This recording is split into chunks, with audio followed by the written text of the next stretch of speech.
गोवर्धन पूजा हिंदू धर्म में एक अत्यंत महत्वपूर्ण त्योहार है जिसे दिवाली के अगले दिन बड़ी श्रद्धा और धूमधाम से मनाया जाता है।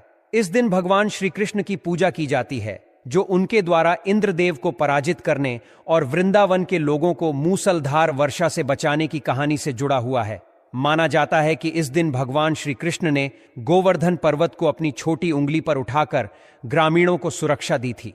तभी से गोवर्धन पर्वत की पूजा की परंपरा शुरू हुई और इसे विजय का प्रतीक माना जाने लगा है। में गोवर्धन पूजा 2 नवंबर को मनाई जाएगी और इसका शुभ मुहूर्त सुबह 7:44 से लेकर 9:02 तक रहेगा। इस समय में गोवर्धन की पूजा करना अत्यंत लाभकारी माना जाता है। कहा जाता है कि इस विशेष समय में पूजा करने से घर में धन, सुख, समृद्धि और शांति का वास होता है। इस पर्व की विशेषता यही है कि यह व्यक्ति को अपनी शक्ति और संसाधनों का प्रयोग करके समस्याओं का हल करने की प्रेरणा देता है। इस त्योहार की कहानी बहुत पुरानी है। एक समय की बात है जब वृंदावन के ग्रामीण इंद्रदेव की पूजा करते थे, लेकिन भगवान कृष्ण ने उन्हें समझाया कि इंद्र की पूजा से कोई विशेष लाभ नहीं होगा। उन्होंने कहा कि हमें प्रकृति, विशेषकर गोवर्धन पर्वत की पूजा करनी चाहिए, जो वास्तव में उनकी फसल और जीवन का आधार था। ग्रामीणों ने भगवान कृष्ण की सलाह मानी और इंद्र की पूजा छोड़कर गोवर्धन पर्वत की पूजा करने लगे। इस पर क्रोधित होकर इंद्रदेव ने वृंदावन में मूसलाधार बारिश कर दी, जिससे वहां रहने वाले लोगों का जीवन संकट में आ गया। तब भगवान श्री कृष्ण ने गोवर्धन पर्वत को अपनी छोटी उंगली पर उठा लिया और सभी को सुरक्षा प्रदान की। इंद्रदेव ने भगवान श्री कृष्ण की शक्ति का अनुभव किया और अपनी गलती के लिए उनसे क्षमा मांगी। इस पूजा का महत्व केवल धार्मिक नहीं बल्कि पर्यावरणीय और सामाजिक भी है। गोवर्धन पूजा हमें प्रकृति के संरक्षण का संदेश देती है। भगवान श्री कृष्ण का जीवन ही कृषि और पशुपालन से जुड़ा था, जो मानव जीवन के आधार माने जाते हैं। इसी कारण इस दिन गोवर्धन पूजा में भगवान श्री कृष्ण के प्रति आभार व्यक्त करने के लिए अनाज, फल और शाकाहारी भोजन अर्पित किया जाता है, जो जीवन में कृषि और पशुपालन के महत्व को रेखांकित करते हैं। गोवर्धन पूजा के दिन लोग सुबह जल्दी उठकर स्नान करते हैं और साफ कपड़े पहनते हैं। पूजा के लिए लाल, हरा, पीला या नारंगी रंग के कपड़े पहनना शुभ माना जाता है, जबकि काले और सफेद रंग पहनने से बचना चाहिए। घर के आंगन में गोबर से गोवर्धन पर्वत की आकृति बनाई जाती है, जो पर्यावरण के प्रति आस्था और स्वच्छता के प्रतीक के रूप में मानी जाती है। इस पर्वत के सामने दीप, धूप और फूलों का प्रबंध किया जाता है और फिर गोवर्धन पर्वत की पूजा आरंभ होती है। पूजा के दौरान गोवर्धन धारण करता राखो मंत्र का जाप किया जाता है, जिसे पूरे परिवार के सदस्य मिलकर श्रद्धा के साथ करते हैं। इस पूजा में परिवार के सभी सदस्य मिलकर गोवर्धन पर्वत की परिक्रमा करते हैं। यह परिक्रमा सभी को एक साथ करनी होती है ताकि परिवार में एकता और स्नेह का प्रतीक बन सके। परिक्रमा करते समय इस बात का ध्यान रखना चाहिए कि सभी सीधे क्रम में चलें और इसे पूरी श्रद्धा के साथ करें। गोवर्धन पूजा में ऐसा माना जाता है कि यदि यह परिक्रमा सही तरीके से की जाए तो भगवान कृष्ण का आशीर्वाद अवश्य प्राप्त होता है। इस पर्व की एक और खासियत यह है कि यह कृषि और पशुपालन का महत्व बताता है। गोवर्धन पूजा के माध्यम से हम भगवान श्री कृष्ण के प्रति आभार व्यक्त करते हैं, जिन्होंने मानव जाति को यह संदेश दिया कि हमें अपनी समस्याओं का हल अपनी ही शक्ति से करना चाहिए। यह त्योहार एक प्रकार से हमें याद दिलाता है कि हमें अपने संसाधनों और श्रम से अपने जीवन को संवारना चाहिए और प्रकृति का संरक्षण करना चाहिए। गोवर्धन पूजा का महत्व दिवाली के बाद बढ़ जाता है, क्योंकि यह त्योहार कृषि, पशुपालन और प्रकृति से जुड़ा है। इस दिन गोवर्धन पर्वत की पूजा करते हुए हम अपने जीवन में संपत्ति, शांति और खुशहाली की कामना करते हैं। इस पर्व का सामाजिक महत्व यह है कि इससे हमें एकता, सहयोग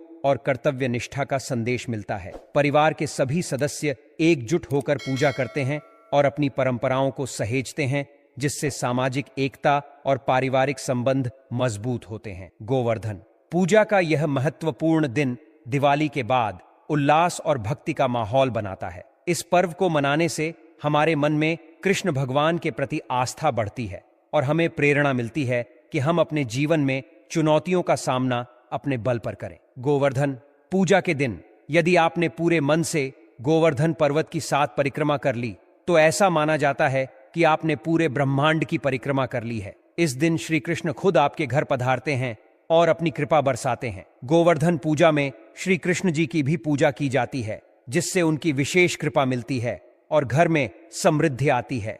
इस पूजा का आयोजन दीपावली के अगले दिन होता है, जब परिवारजन गोवर्धन की पूजा करते हैं और भगवान कृष्ण के लिए विशेष शाकाहारी भोजन तैयार करते हैं। गोवर्धन की पूजा के बाद भक्तजन उसकी परिक्रमा करते हैं। इस परिक्रमा के बाद उस भोजन को गोवर्धन पर्वत को अर्पण किया जाता है और फिर इसे प्रसाद के रूप में परिवार के सभी सदस्यों में वितरित किया जाता है। सबसे पहले यह प्रसाद घर के सबसे छोटे सदस्य को दिया जाना शुभ माना जाता है और इसके बाद पूरे परिवार में बांटा जाता है। गोवर्धन पूजा का अपना एक अलग महत्व है। ऐसा माना जाता है कि इस पूजा से भगवान श्री कृष्ण की कृपा प्राप्त होती है और घर में सुख, शांति और समृद्धि बनी रहती है। यह पर्व न केवल श्री कृष्ण की महिमा का गुणगान करता है, बल्कि हमें प्रकृति का भी स्मरण कराता है। इसे अन्नकूट पूजा के नाम से भी जाना जाता है, जिसमें भगवान श्री कृष्ण को अलग अलग पकवान और मिठाइयों का भोग लगाया जाता है। हर राशि के व्यक्तियों के लिए अलग अलग भोग अर्पण करने की परंपरा है। प्रत्येक राशि के जातकों के लिए भगवान को अलग मिठाई और फलों का भोग लगाया जाता है। अब हम जानते हैं कि किस राशि वाले को कौन सा भोग अर्पण करना चाहिए। मेष राशि के जातकों को गोवर्धन पूजा में भगवान श्री कृष्ण को लाल रंग की मिठाई और मौसमी फल का भोग अर्पण करना चाहिए। ऐसा करने से उनके जीवन में सुख शांति आती है और घर में खुशहाली का माहौल बना रहता है। माना जाता है कि यह उपाय करने से जीवन में उन्नति के मार्ग खुलते हैं और व्यापार में भी सफलता मिलती है। वृषभ राशि के जातकों को सफेद रंग की मिठाई का भोग भगवान को अर्पण करना चाहिए। सफेद रंग शांति का प्रतीक है और इससे जातक के जीवन में शांति और संतुलन बना रहता है। वृषभ राशि के लोग भगवान को सफेद मिठाई जैसे खोवे की बर्फी का भोग लगा सकते हैं। इससे उनके जीवन में सौहार्द बना रहता है। मिथुन राशि वालों को गोवर्धन पूजा के दिन भगवान को हरे रंग की मिठाई और मौसमी फलों का भोग लगाना चाहिए। ऐसा माना जाता है कि इस भोग से श्री कृष्ण का विशेष आशीर्वाद प्राप्त होता है। हरे रंग की मिठाइयों में मौसम के अनुसार हरे रंग के फल और सब्जियां जैसे कि सीताफल का भोग अर्पित करना शुभ माना जाता है। कर्क राशि के जातकों के लिए सफेद रंग की मिठाई और फलों का भोग भगवान को अर्पित करना विशेष शुभ माना गया है। पूजा के दौरान कर्क राशि के लोग भगवान से अपने दुखों को दूर करने की प्रार्थना कर सकते हैं, जिससे उनके जीवन में सुख समृद्धि आती है। धनु राशि के जातकों के लिए पीले रंग की मिठाई का भोग लगाना शुभ माना गया है, जैसे कि बेसन से बने लड्डू या बेसन की कोई अन्य मिठाई भगवान को अर्पित की जा सकती है। ऐसा करने से जातक को विशेष शुभ फल की प्राप्ति होती है और भगवान की कृपा उनके जीवन पर बनी रहती है। इस प्रकार गोवर्धन पूजा के दिन हर राशि के जातक अपनी राशि के अनुसार भगवान श्री कृष्ण को अलग अलग प्रकार की मिठाइयों और फलों का भोग लगाकर उनके आशीर्वाद की कामना कर सकते हैं। तो आप मिठाई चढ़ा सकते हैं, और अगर आप पीली बर्फी चढ़ना चाहते हैं तो आप बर्फी भी चढ़ा सकते हैं। तो दोस्तों, अपनी अच्छा अनुसार आप कोई भी एक चीज चढ़ा सकते हैं। ऐसा करने से आपके जीवन में भी सुख समृद्धि बनी रहेगी और आप तरक्की करोगे। इससे भी आपके ऊपर भगवान श्री कृष्ण की और गोवर्धन पूजा की असीम कृपा प्राप्त होगी। अगली वह राशि है मकर राशि वालों को भगवान श्री कृष्ण को 5 तरह की मिठाइयों का भोग लगाएं। 5 तरह की मिठाई में जो मिठाई आती, दोस्तों, अगर आपके पास 5 रंग की मिठाई नहीं है तो आप 5 प्रकार के फल भी भगवान श्री कृष्ण को अर्पित कर सकते हैं। यह गोवर्धन पूजा में विशेष रूप से अर्पित कर सकते हैं। तो दोस्तों, आपको 5 पर की मिठाई या फिर फल लेना है। जैसे कि अगर आप मिठाई लेते हैं 5 प्रकार की, तो भीषण की लड्डू हुआ कि बर्फी, जलेबी, इमरती, बूंदी के लड्डू, तो आप इस प्रकार से 5 तरह की मिठाई अर्पित कर सकते हैं। और दोस्तों, अब चलिए मैं आपको फलों में 5 प्रकार के फल बता ही देता हूं कि वह आप कौन कौन से फल है जो आप अपनी इच्छा अनुसार अर्पित कर सकते हैं।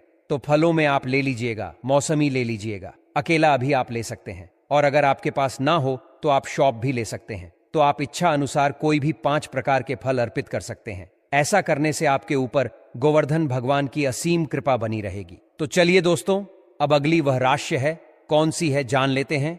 कुंभ राशि वालों को इस दिन भगवान की पूजा के दौरान 5 तरह की अलग अलग मिठाइयां का भोग लगाएं। इससे भगवान का आशीर्वाद प्राप्त होगा और आपके ऊपर भगवान श्री कृष्ण की असीम कृपा बनी रहेगी। तो आपको भी यहां पर 5 प्रकार की मिठाई अर्पित करना है। चलिए, अब वह अगली राशि है, कौन सी है वह भी जान लेते हैं। तो दोस्तों, यह सबसे आखिरी राशि है। अब सबसे आखिरी राशि भी जान लेते हैं कि वह भाग्यशाली कौन सी राशि है जिसे यह उपाय करना है। मीन राशि।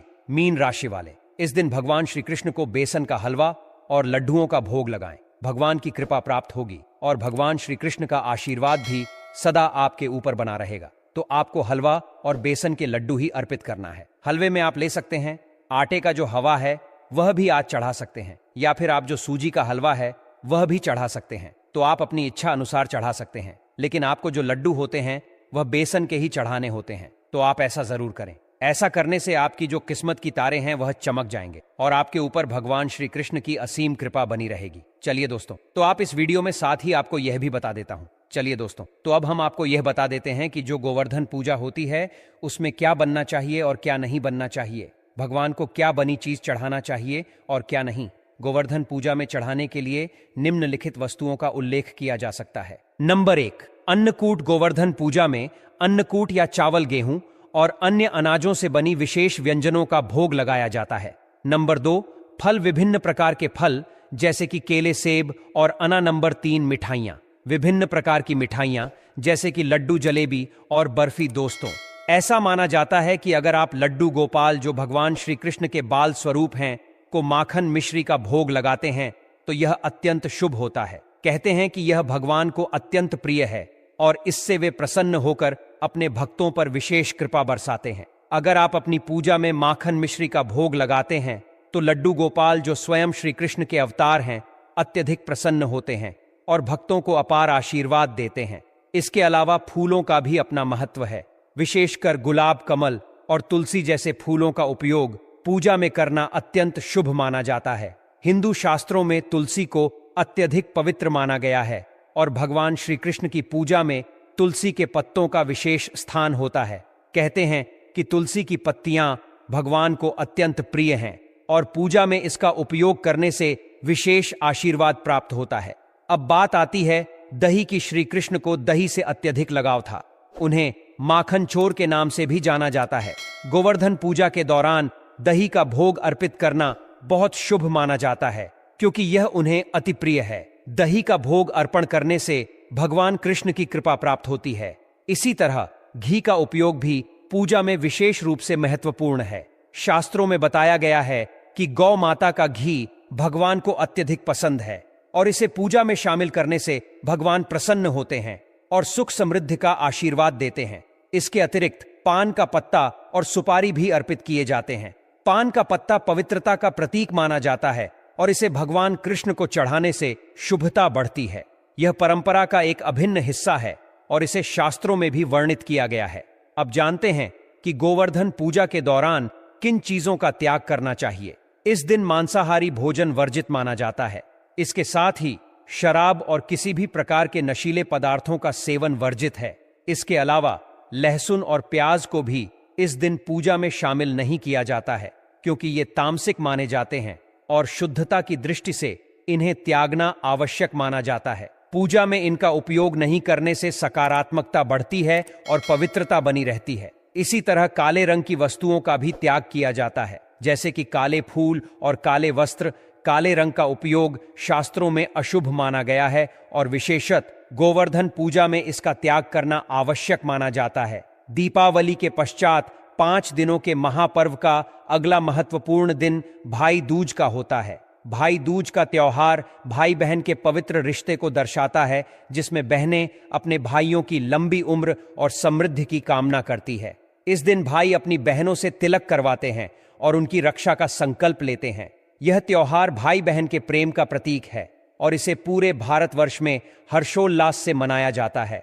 इस वर्ष भाई दूज का त्योहार 3 नवंबर रविवार को मनाया जाएगा। बहनें अपने भाइयों को तिलक लगाकर उनका सुख और समृद्धि की कामना करती हैं और भाई उन्हें आशीर्वाद स्वरूप कुछ उपहार भेंट करते हैं। भाई दूज के इस पर्व से जुड़ी एक पौराणिक कथा है जिसमें यमराज और यमुना जी का वर्णन है।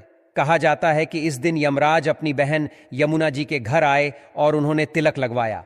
यमराज ने यमुना जी को वरदान दिया कि जो भाई इस दिन अपनी बहन के घर भोजन करेगा और तिलक करवाएगा उसे मृत्यु का भय नहीं होगा। एक अन्य कथा के अनुसार भगवान श्री कृष्ण ने नरकासुर का वध कर अपने घर द्वारका लौटे थे। तब उनकी बहन सुभद्रा ने उनका तिलक कर दीर्घायु की कामना की थी। इस प्रकार गोवर्धन पूजा और भाई दूज का यह त्योहार केवल धार्मिक दृष्टि से ही महत्वपूर्ण नहीं है।